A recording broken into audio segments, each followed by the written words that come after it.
Hey ho, let's go, folks. Happy Monday to all of you. Hope you're well wherever you are. Welcome to Pugsley's Pit. I'm Sean Pugsley Martin. The coffee cup was full, but I'm so jacked up for today, I don't need any more coffee. It's a public hazard if I were to have any more caffeine right now. And as we always do on Monday, we're asking you the question, where else would you rather be than right here, right now? Very excited today. We have great show. We're going to talk a lot of baseball.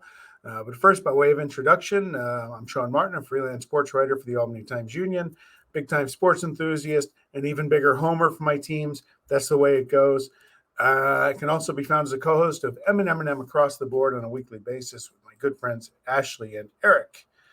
You can follow the show on Twitter at Pugsley's Pit and take in the podcast on YouTube, Apple, Spotify.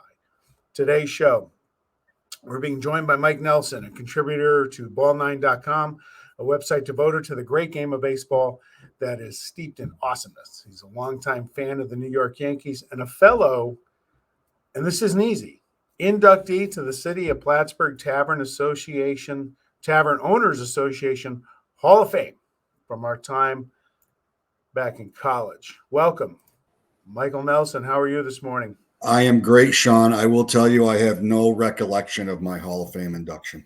Yeah, it was a lot of fun, though. It's what I heard. It was a lot of fun. The pieces have been put together over a long period of time, and they just don't seem to add up.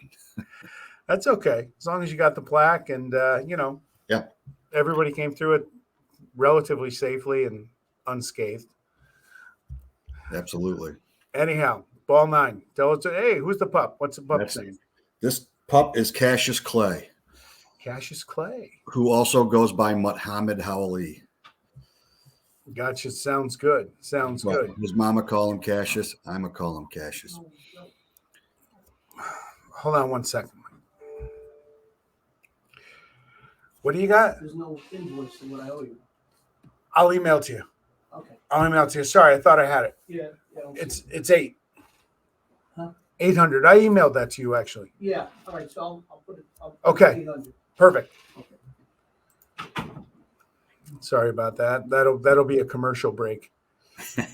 All right. Anyway, we're back. Hey, let's talk BallNine. What do you got going on over there? What are you doing for them? Well, I'm writing as Joe Blow from Mudville, the angry fan who has continually found fault with Major League Baseball. They're kind enough to provide me with information on a weekly basis that gets me ticked off so I can share some venting. It started with the Roundhouse segment, and I was a caller. They had a call-in segment where I would call in to Roundhouse like it was a radio show, and then the panel would react to the call. And then Chris Vitale, who's been a guest of your podcast, asked me if I wanted to start scribbling something together, and I said, yeah, I'll give it a shot. And I just sent him my 4th installment today, and it's actually been quite a bit of fun. How's that working for you? Is it not your background? Obviously, you're a big sports fan, baseball fan. How's that working for you, jumping into that industry? I like it a lot. I mean, I've, for my real life, I've written forever. So, business-based writing, of course, but it's a good outlet. It's a good, helps me continue to hone my writing skills, lets me show off to my kids that I'm not, I have the ability to walk and breathe at the same time, much to their shock. But it's a lot of fun. What's anybody looking at BallNine.com? What are they going to see this week? What's your gripe?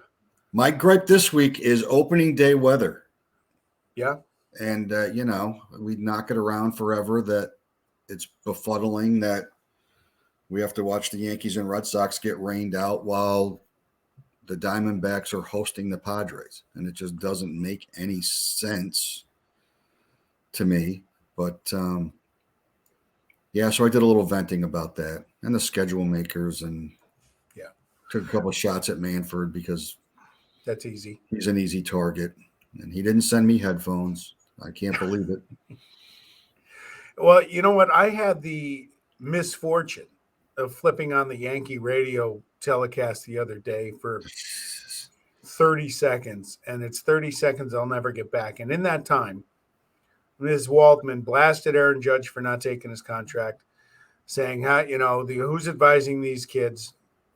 Then talked about Cabrian Hayes getting hurt the night before on opening day, right after signing that 8-year deal and taking the Yankee corporate playbook. But she also got in there that they were talking about what a beautiful day it was Friday. And why would they ever open a season in Cleveland and Detroit? And I was like, wow, that's kind of rough. There's a lot of Philadelphia where you are. There's why Cleveland and Detroit. So on that not so pleasant segue, Yankees, you got the hat adorned your head. I do. You took 2 out of 3 from the Red Sox. Is better than losing the series. Where are you guys at right now? Well, I still don't like the lineup. There's not enough balance. I don't know how he's going to juggle. I mean, I'm sure the stat nerds will figure it out, how they're going to juggle keeping Torres in the lineup, especially if they think that that's a trade piece for later in the season, and getting LeMahieu playing time, and then having the best glove possible. And Kinner Falefa or IKF which is easier for me to pronounce, at short, and how long until Donaldson gets hurt. And, I'm not a Hicks fan. I didn't like the contract when he signed it. He hasn't been healthy for an hour, and he hadn't proved that he was worthy of that contract in the first place. He can play for the Lakers.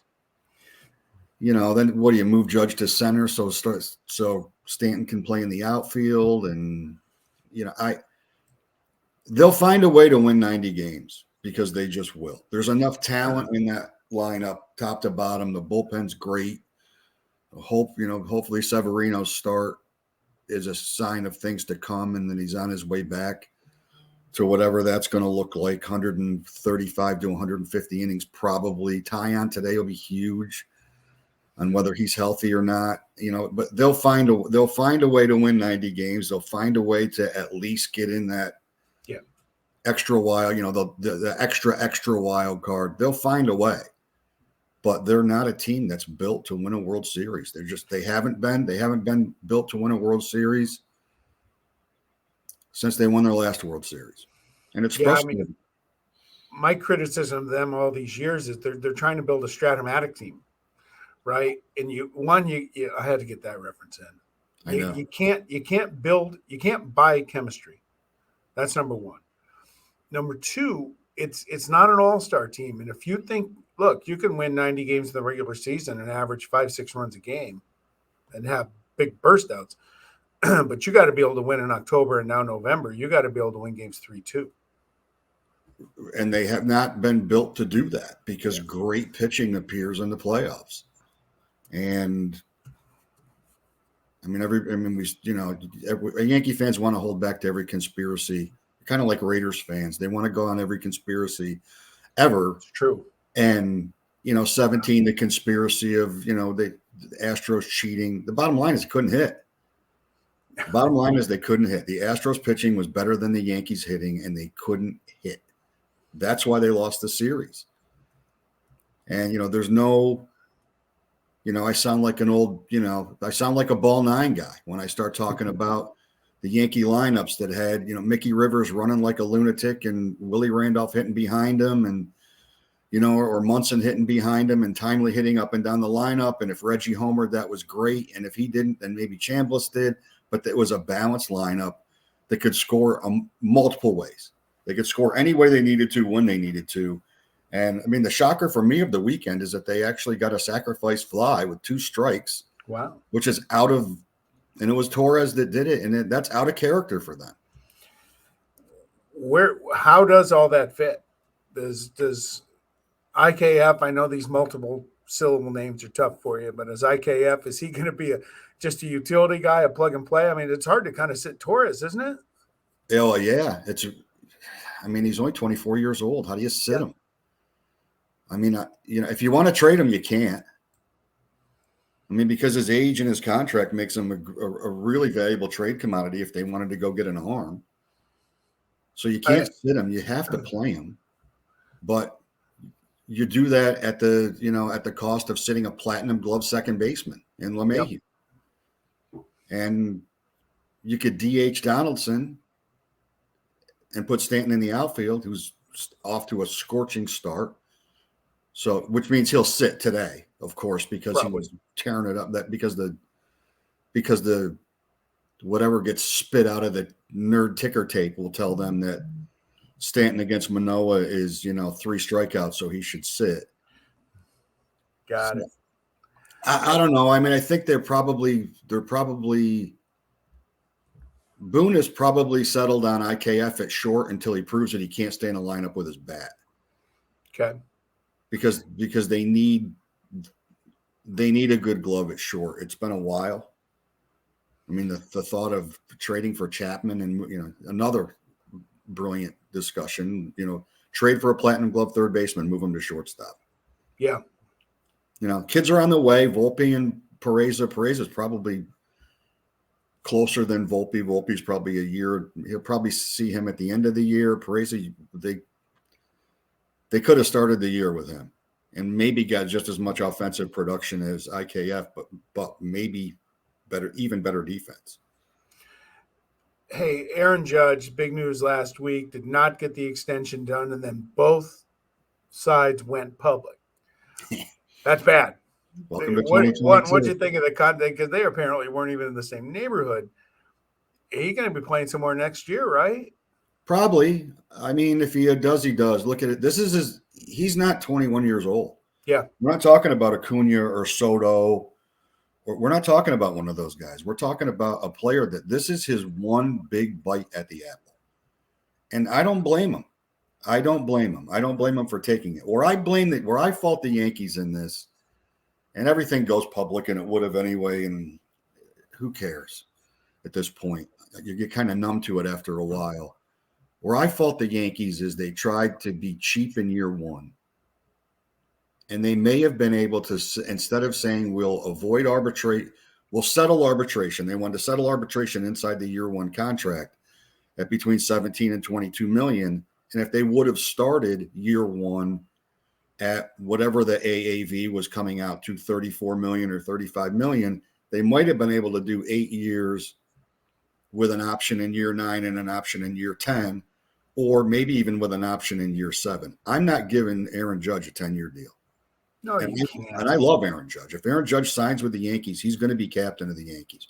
I am not giving him, at his age and at his overstated injury history, because it seems like something that the fans want to point to that don't like him, when in fact he's been relatively healthy. I mean, he had the rib cage issue or whatever, that oblique issue, but when he got hurt before, he got hit by a pitch. Yep. That could happen to anybody. I thought it was funny because you were talking about, Susan Waldman talking about Hayes getting injured on opening day. I also found it interesting that Xander Bogaerts is in a contract tussle with the Red Sox, and all of a sudden his hamstrings tweaked a little bit. Yep. So, I mean, these guys are smart, and the money's there. The problem with Judge, I read up on it last night. One of the naysayers saying, you can't give him that money for that length. They've never seen a position player of his size.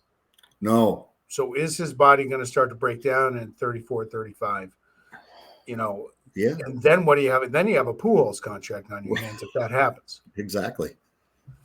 Yeah. Yeah, maybe we give him a Bobby Bonilla contract. Good. Celebrate every year. Yeah. So to me, what it comes down to, and I get why you don't want to give Judge what he wants. Okay, I don't think he deserves it. I don't think he's a $300 million guy. How does the term fiscal responsibility sit with Yankee fans? Because when did George buy it? In 74? Yeah. They had almost 45 years of who cares? We want to win, and that's it. And then Hank Steinbrenner passes on, and the torch gets passed to Hal. I don't think Hal cares. I think Hal cares about his financial statement, his balance sheets. I agree with that. How hard is that to swallow? You know what I think for those of us that grew up with George as the owner, you need this, you go get it. Yep. The Red Sox want to sign Joe Rudy, we'll give him an extra, we'll add $100,000 to the contract, whatever it is. We'll be the highest bidder.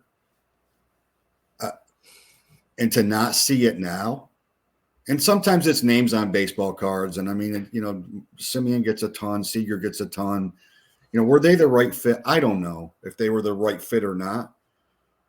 But anymore, it's just rumors that the Yankees are involved. It has not, it's rumors that the Yankees are involved. And I don't even think that's true. I think that's coming from the agents. And so do I. I think Scott Boras is feeding John Heyman, and he's coming out as the Yankees are in. And I don't think the Yankees were ever in on Freddie Freeman. No, I think they the weren't Dodgers were bidding against themselves. They were never in on Korea. They were more in on Trevor Story, I think, than they were on Korea.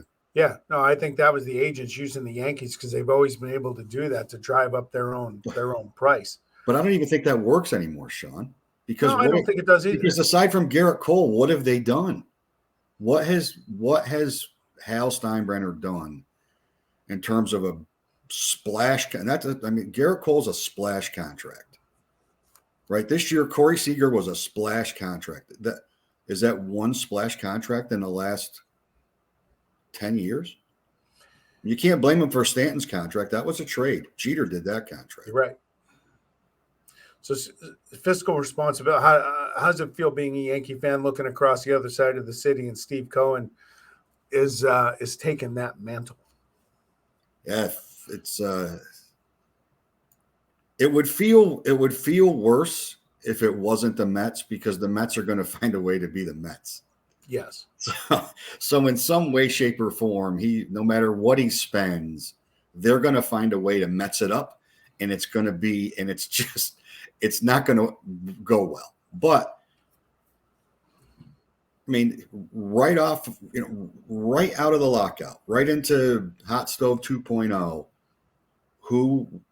he seemed the most prepared. Yeah. Like he seemed like him and his front office were prepared to get what they wanted, had identified what they needed, and went and got it. And I give him credit. I give him credit. It's more fun in New York if both teams are good. It really is. It's not as much fun for me. It's so much more fun when the Mets are horrible. But it's better for baseball when both teams in New York are good. Sure. And it's better but it's worse for Yankee fans to see what Steve Cohen's doing now. And he's fun on Twitter, and he's having fun. Yeah. He's a fan. He's like, it'd be like if you bought the A's and you had an unlimited pocketbook, you'd have a blast. I should buy. They should bequeath it to me and get that asshole out of there in the Bay Area, cheap bastard. Do something. Hey, thanks for getting me riled up. You dig on the Raiders first and all the conspiracies. The NFL's been screwing me over for 50 years. Was that out loud? What's that? Did I say that out loud? Yeah, there's no rules here. Yeah. You said it. Hey, rivalry. Is it better for baseball that the Red Sox and Yankees are both good, or would you be like me and wish the Broncos and Chiefs would both go 0-16, even though they play each other twice? Yeah, if they went 0-162, I'd still be unhappy they didn't get a 163rd game in. You know why it's not for baseball? It's great when they're both good. It's great for baseball when they're both good. It would be, it's great for college basketball when Carolina and Duke are good. I mean, it's great when rivals are both good because makes more drama. It's better for television ratings for sure. It gets people talking about the game. It gets casual fans that might not necessarily be interested in any team other than their own to watch. That's all great, but it's a hell of a lot more heartburn when the Red Sox and Yankees are both good. Because it's not just the series rivalry, then it becomes a season rivalry, and that angst of finishing behind the Red Sox there are not enough Tums. What's your best Yankee Red Sox memory and the worst? My best Yankee, Bucky Dent's too easy, right? So the Bucky Dent home run is my favorite Yankee memory of my lifetime. But my best Yankee Red Sox memory is the Boston Massacre in July of 78 when they came storming back. And I don't remember what the total aggregate 3-game score was, but it might as well have been 175-3. They just went into Boston, and that kick-started them as they needed to make a move. Yep. They made a move in the standings. That kick-started the standings, and then a World Series later. My first World Series that I got, my second World Series that I got to enjoy as a Yankee fan. It was awesome. My worst is clearly choking up that 3-0 deficit. I just I can't even talk about it. It's just because okay, they got theirs, and I get it. They got a World Series. Great. I never wanted them to win one. Okay, you guys had yours. But that launched that franchise to a 10-year run where, fans that had never seen them win in their late stages of their life got to see multiple World Series after toiling for 75 years. Yeah. And one's enough for me. I'm assuming you've never seen the movie Fever Pitch. Something I've not, as a matter of fact. I've avoided It's actually a good movie. I hate the Red Sox too, but it's a good movie. When I watch Top Gun, I'll cue it up. It's a Friday night double dip made in heaven. Absolutely. Hey, did you catch any of the Michael K and Aroyd show last night? As a matter of fact, I did not watch 1 second. You couldn't pay me to watch that. Them and the Manning cast, forget about my it. tweet last night is you'd be better soon catching me as a Met fan than watching a minute of that. Wow. I agree. The Manning cast is awesome. I think it is. Not everybody likes it, but I really enjoy it because, first of all, they're fun because they never stop at each other. But more importantly, the knowledge of the game is off the charts. So it does give unbelievable insight. The interviews are kind of hokey, but they do a really good job with it. I'm not an A-Rod fan. I think Michael Kay is an apologist for the Yankee organization, and to have those two together just doesn't. It's not something I'm interested in seeing. And it feels like they're trying to do something. It feels like they're trying to do something. They're trying to duplicate something that works well, and they're going to water down what works well, and they're going to ruin it because that's what ESPN does anymore. Sure. Hey, quick thoughts. Before I let you go. If you follow you talk about ESPN, the thing I'm railing on this week, probably on my other show, is Adam Schefter's tweet from the other day about the Dwayne Haskins passing. I can't believe I haven't gotten suspended yet on Twitter for what I'm saying to Schefter. It was just insensitive, and you can't treat real life stuff like it's a sports story all the time. Any thoughts on that? Well, it happens all the time.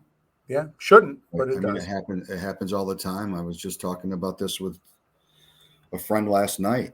He was a Steeler fan, and he's like, there's got to be more to the story. And I'm like, who cares? Doesn't matter. Who cares? He's 24 years old. Yeah. He's dead, right? The drummer for the Foo Fighters dies while they're on tour. Everybody wants to know why. Well, I'm sure the only people that really need to know why are his closest friends and his 3 kids and his wife. At the end of the day, there doesn't have to be a scoop. There's a human life and families that are attached to those lives that are owed a little bit of respect. Sure. And they don't need a tragic moment to have anything dragged through the mud. I mean, it's horrible. It's a horrible situation, irregardless of the circumstance. It's another, it's just, something that happens every day, but because it's a name that we know, it's a tragedy for his family. It's a tragedy for Ohio State football. He's a legend at Ohio State football. Yeah. We're getting to the point now, and Twitter has a lot to do with this, that reporters want to be first. Sure. Right. It was the Brady retirement. People wanted to be first. They want to be first because they want to get it gives them, they believe it gives them more credibility. And sometimes being right should be more important than being first, right? I mean, that's absolutely. I've had to do that on my watch. I had a COVID situation with a hockey team I covered, and they were getting ready to cancel games. I knew it about 20 minutes before it became official. And I said, I got to have a relationship with them, right? So Adam Schefter's got to have if I'm the NFL, if I'm the player, I don't talk to him. Okay. He's not showing them any respect. I held it. I Adrian said, tell me Ward- when I can go. They said 4:30. We're sending out a release. When we start the press conference, go. They let me be first, but I waited. Right. But that's but they deserve that respect, and then that also gains you a tremendous amount of respect too. And the next time you're going to be first again. Exactly. Like Woj broke Frank Vogel getting fired from the Lakers, and Vogel didn't even know about it. Yeah.